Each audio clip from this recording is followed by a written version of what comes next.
Goal, nation's leading institute. Hello students, myself Deepak Deep on the behalf of Goal Institute. आज हम लोग discuss करने जा रहे हैं नीट का क्वेश्चन पेपर कोड H3 का. एक्सपेक्टेड है कि ये 2023 का पेपर आपका बहुत अच्छा हुआ हो. क्वेश्चन नंबर 51 से है केमिस्ट्री. हम लोग क्वेश्चन नंबर 51 से डिस्कस करते हैं. आप बोर्ड पे ध्यान दीजिए. क्वेश्चन नंबर 51 है, amongst the given option which of the following molecule or ion acts as Lewis acid.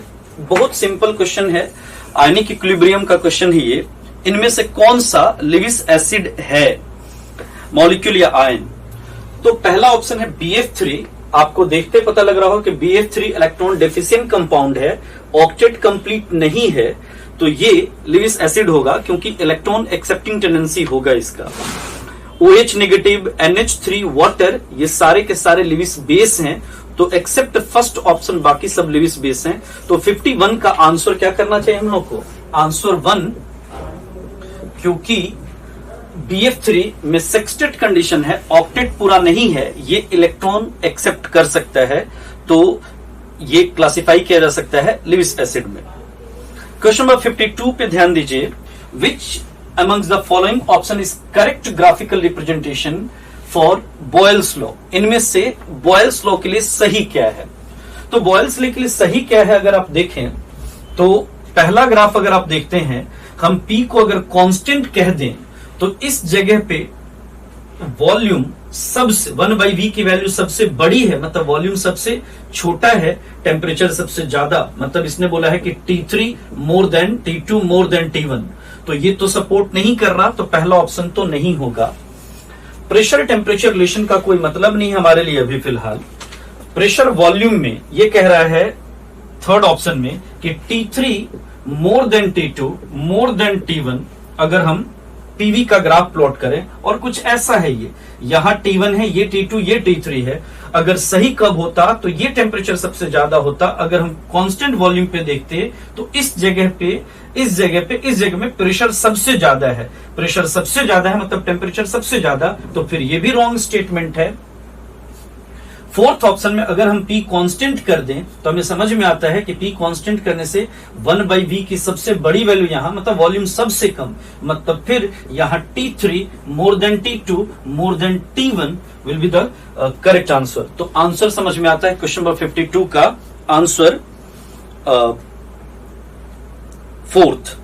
52 में मुझे लगता है कोई डाउट नहीं होना चाहिए. बॉयल्स लॉ का ये सिंपल क्वेश्चन है. क्वेश्चन नंबर 55 देखें अगर हम, assertion region based question है.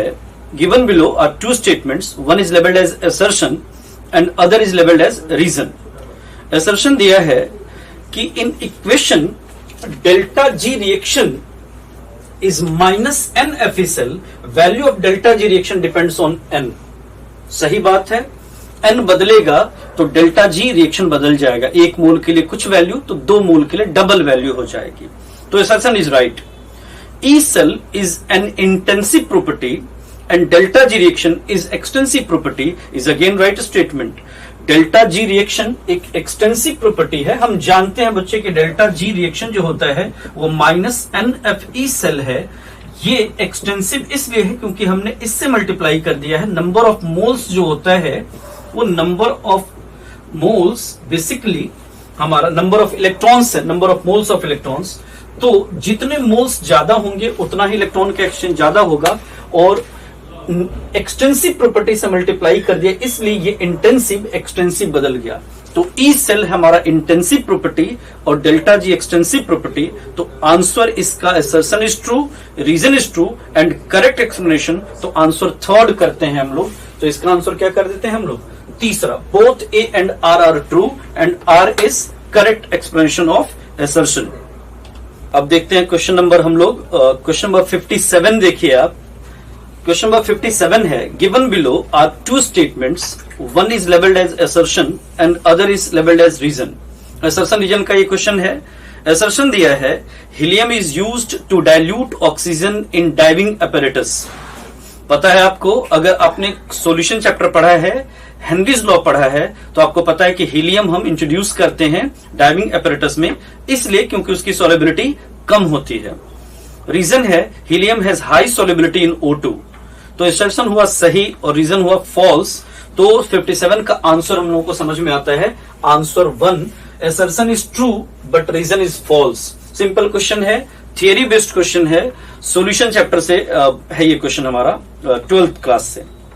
क्वेश्चन नंबर 58 आप देखिए, given below are two statements, one is labelled as assertion. फिर से असर्शन रीजन का क्वेश्चन है। असर्शन है a reaction can have zero activation energy. Chemical kinetics का क्वेश्चन है ये। जीरो एक्टिवेशन एनर्जी का कोई रिएक्शन नहीं हो सकता, क्योंकि अगर जीरो एक्टिवेशन एनर्जी का रिएक्शन हो गया तो टेम्परेचर इंडिपेंडेंट हो जाएगा रिएक्शन, और ऐसा कोई रिएक्शन नहीं होता जिसमें टेम्परेचर का इफेक्ट नहीं होता हो। मुझे लगता है ये सिंपल क्वेश्चन होगा आपके लिए। तो क्वेश्चन नंबर 58 का असर्शन तो हो गया सही, मतलब reaction can have zero activation energy. Assertion तो हो गया wrong, can have zero activation energy wrong statement, can not will be right statement. तो असर्शन हो गया हमारा गलत। The minimum extra amount of energy absorb by reactant molecule so that their energy becomes equal to threshold value is activation energy. ये सही है। अगर आपको ग्राफ पोटेंशियल एनर्जी कर्व पता हो तो पोटेंशियल एनर्जी कर्व में हम ये कहते हैं कि अगर ये पोटेंशियल एनर्जी है और इधर रिएक्शन प्रोग्रेस है, तो ऐसा कुछ मान लीजिए एंडोथर्मिक रिएक्शन का कर्व है, ये TS है हमारा ट्रांजिशन स्टेट, और ये थ्रेशोल्ड एनर्जी है। तो इस रिएक्टेंट को प्रोडक्ट तक ले जाने के लिए कम से कम इस एनर्जी को एक्स्ट्रा एनर्जी सप्लाई हमको देना होगा, and that minimum energy is called as activation energy by definition. तो क्वेश्चन नंबर 58 का आंसर भी आपको समझ में आना चाहिए।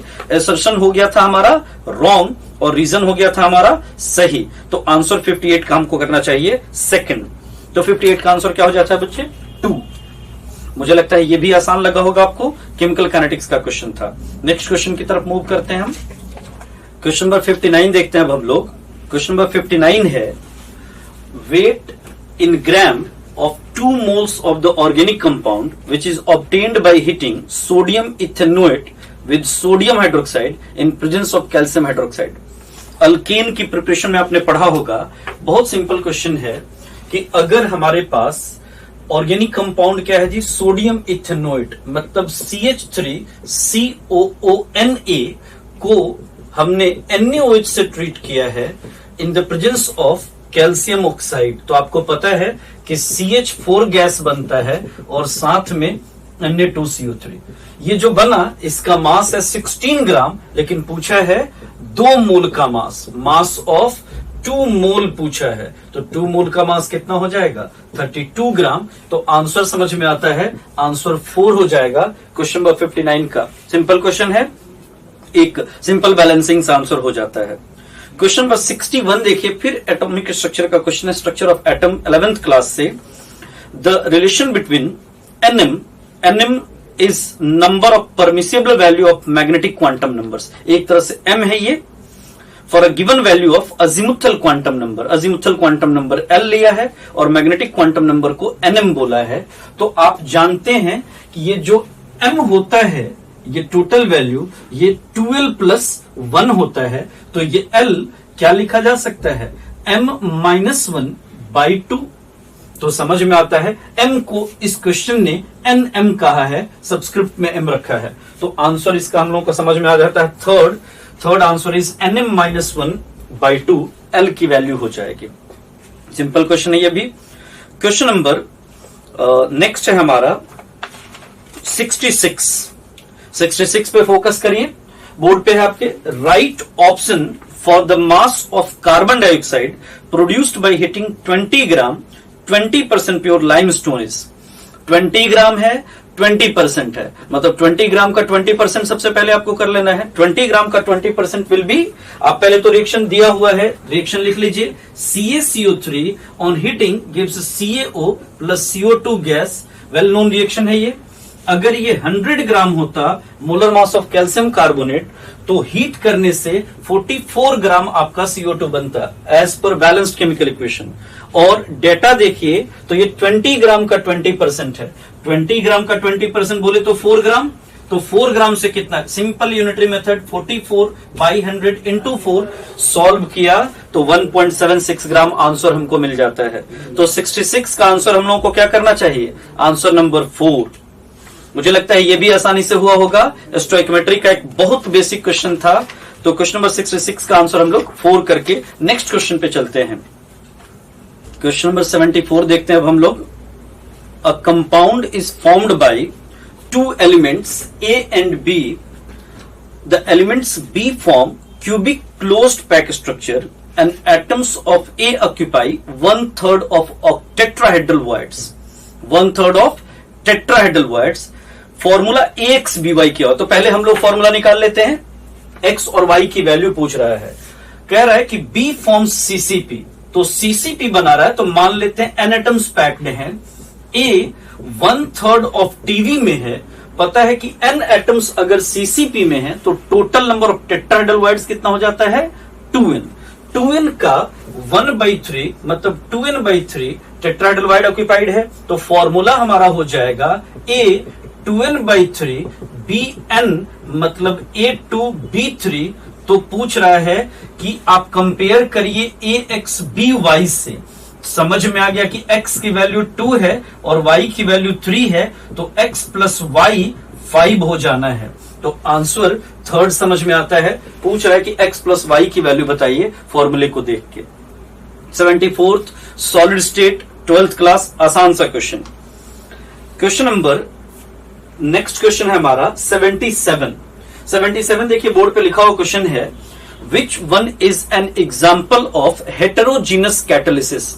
इनमें से कौन सा example heterogeneous catalysis. Heterogeneous catalysis कब होता है, जब कैटलिस्ट का फेज डिफर करता हो रिएक्टेंट से, सबस्ट्रेट से। Decomposition of ozone in the presence of NO, gas है, होमोजीनस कैटालिसिस है। Combination between dinitrogen and dihydrogen to form ammonia in presence of finely divided iron. सही लग रहा है, आयरन बोले तो फाइनली डिवाइडेड सॉलिड है ये, और N2H2 गैस है, तो ये हेटेरोजीनस कैटालिसिस का एग्जांपल हो जाएगा। तो सेकंड आंसर समझ में आता है। बाकी आंसर भी पढ़ लेते हैं हम लोग, और भी options. Oxidation of sulphur dioxide into sulphur trioxide in the presence of nitrogen का ऑक्साइड, ये भी गड़बड़ है। नाइट्रोजन का ऑक्साइड अभी गैस है, सारे गैस हैं। Hydrolysis of sugar catalysed by H positive ions, liquid है। तो एक ही ऑप्शन है जो हेटेरोजीनस कैटालिसिस को बेहतर एक्सप्लेन करता है, आंसर 2। क्वेश्चन नंबर 77 का आंसर में क्या करना चाहिए, सेकंड करना चाहिए। नेक्स्ट क्वेश्चन पे मूव करते हैं अब हम लोग। क्वेश्चन नंबर 78 देखते हैं हम लोग। 78 है, for a reaction the rate is given as K A का power 2 B when the initial concentration of A is tripled, keeping concentration of B constant, the initial rate would be। Chemical kinetics का बहुत basic question है ये। Question कह रहा है कि अगर एक रेट एक्सप्रेशन दिया हुआ है R is equal to K A का पावर 2 और B, इसको कह रहा है कांस्टेंट रखा है हमने, नहीं चेंज कर रहे हैं हम इसको, और A को कर रहा है ट्रिपल 3 टाइम्स, तो 3 का पावर 2 होने जा रहा है। तो ये जो रेट है वो 9R हो जाना है, मतलब रेट 9 के फैक्टर से इंक्रीज कर जाएगा। तो answer will be increase by a factor of 9। तो क्वेश्चन नंबर 78 का आंसर बहुत सिंपल क्वेश्चन, हम आंसर करेंगे इसका 1। क्वेश्चन नंबर 79 देखिए। 79 मल्टीपल चॉइसेस हैं, चूज करना हमने, उसमें से बहुत सारे 5 दे रखे हैं स्टेटमेंट्स, उनमें से करेक्ट ढूंढना है हम लोगों को। Select the correct statement from the following. ये क्वेश्चन हमारा 79 ए है हमारा, atoms of all elements are composed of 2 fundamental particles. पहला ऑप्शन कह रहा है कि 2 ही फंडामेंटल पार्टिकल से एटम बना है, तो पहला तो गड़बड़ है जी। 3 फंडामेंटल पार्टिकल तो हमारे सिलेबस में इलेक्ट्रॉन, प्रोटॉन, न्यूट्रॉन, तो ये स्टेटमेंट जो हुआ वो इनकरेक्ट हो गया। इनकरेक्ट हम लोग टिक कर रहे हैं अभी फिलहाल। फिर कह रहा है कि मास ऑफ इलेक्ट्रॉन इज 9.109, ये सही स्टेटमेंट है, तो बी हुआ करेक्ट हमारा। All isotopes of element show same chemical property is again correct statement. Protons and electrons are collectively called as nucleus, मतलब ये भी रॉन्ग स्टेटमेंट है। इनकरेक्ट, इनकरेक्ट, ए और डी मिला अभी तक। Dalton's atomic theory regarded the atom as ultimate particle is again correct statement. तो सही हो गया हमारा बी, सही हो गया हमारा सी, सही हो गया हमारा ई। तो आंसर करते हैं हम लोग B, C and E only, answer 2। Question number 79 का आंसर हो जाता है सेकंड। क्वेश्चन नंबर 83 देखते हैं अब हम लोग। क्वेश्चन नंबर 83 कह रहा है conductivity of centimolar solution of KCl at 25 degree Celsius is 0.0210 per ohm per centimeter and the resistance of the cell containing the solution at 25 degree Celsius is 60 ohm। आप देखें इसमें तो आपको दे दिया है इसने क्वेश्चन में K की value, K is given as 0.0210 per ohm per centimeter and question में रेजिस्टेंस के अलावा दूसरी वैल्यू दी है, वो रेजिस्टेंस है 60 ओम। आर इज गिवन एज 60 ओम। आपको पता है कि जी स्टार जो होता है वो बराबर होता है एल बाई ए के, और आर जो होता है वो रो एल बाई ए होता है। रेजिस्टेंस को लिखा जा सकता है 1 बाई कंडक्टिविटी और L by A is G star. तो हम लिख सकते हैं बच्चे G star is equal to R K, और जी स्टार पूछ रहा है क्वेश्चन, आर दिया हुआ है रेजिस्टेंस 60 ओम और के की वैल्यू दी है 0.0210। सॉल्व किया तो ये यूनिट ओम है और ये पर ओम पर सेंटीमीटर है, तो ओम पर ओम कैंसिल होगा तो यूनिट हमारा पर सेंटीमीटर आ जाएगा। तो अगर हम इसको सॉल्व करते हैं तो हमारा आंसर आ जाता है 1.26 पर सेंटीमीटर। ऑप्शन पहला सही लगता है इसका हमें क्वेश्चन नंबर 83 का, अगर हम कैलकुलेट करते हैं तो। ये था क्वेश्चन नंबर 83 हमारा इलेक्ट्रोकेमिस्ट्री से। नंबर 84 देखिए ध्यान से। क्वेश्चन नंबर 84 है the element expected to form largest ion to achieve nearest noble gas configuration. Simple है, अगर हम साइज की बात करें तो N3 नेगेटिव फॉर्म करेगा, सोडियम पॉजिटिव नोबल गैस के लिए फॉर्म करेगा, O2 negative, F negative.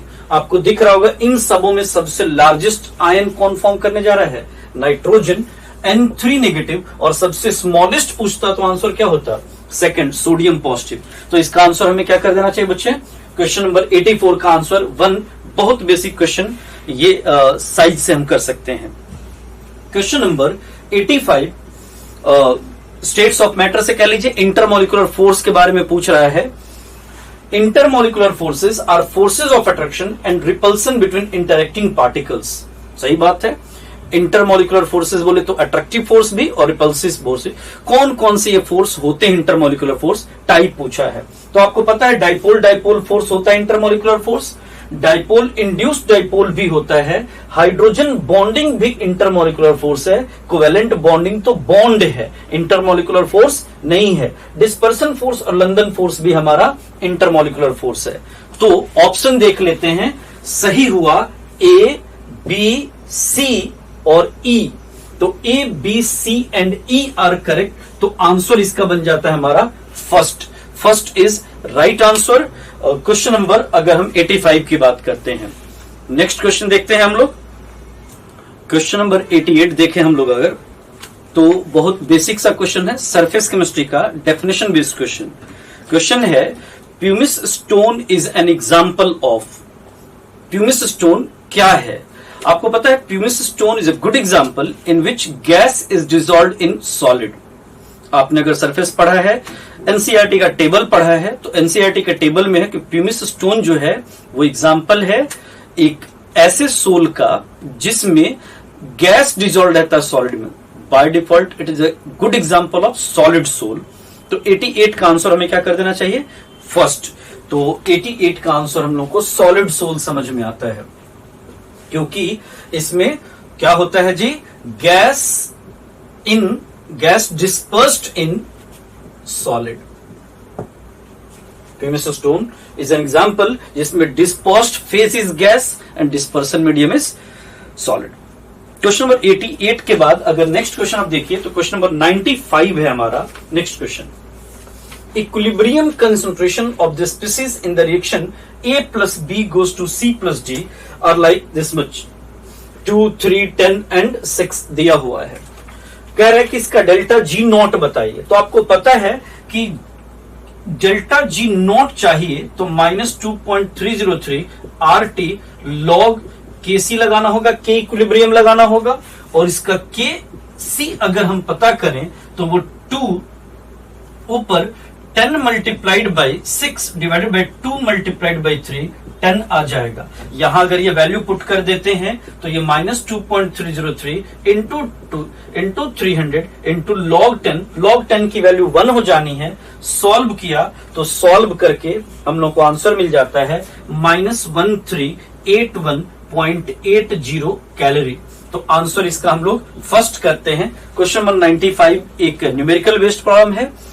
Equilibrium constant निकाल के यूज करना है डेल्टा जी में, और डेल्टा जी निकल जाएगा। मुझे लगता है ये आसान लगा होगा आपको, फॉर्मूला बेस्ड क्वेश्चन था। क्वेश्चन नंबर 95 के बाद नेक्स्ट क्वेश्चन अगर आप देखें तो क्वेश्चन नंबर 96 जो है ये आपको सॉलिड स्टेट का एक क्वेश्चन है।